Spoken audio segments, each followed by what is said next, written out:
This is the fourth video for the 7-1D lesson. I'm going to basically go back and just revisit the previous slides, make sure that you understood kind of the big takeaways. I kind of just left some large parts of this lesson for you to try, but let's make sure we understood what was going on. You should have had a graph that looked something like, I'm going to stop toggling, something like this. And it was a squaring function that when you took an input, you squared it and you got your output. And your equation was y equals x squared or f of x equals x squared.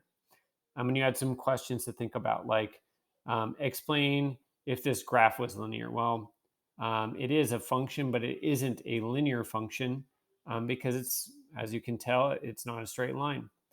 It doesn't have a constant rate of change. Uh, Same thing with the table. The answer would also be no.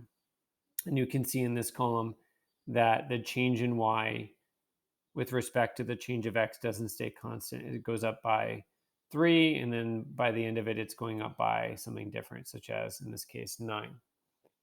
And then for the equation, this equation was not in the form y equals mx plus b or some other form that we've used for lines. So this was not a linear function, but it was a function, and it is a function that we will study, and you'll study in ninth grade math.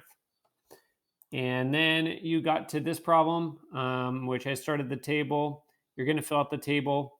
When we start to get to non-linear functions, you might not be able to always write the equations of them. The last one was kind of easy. It was x squared.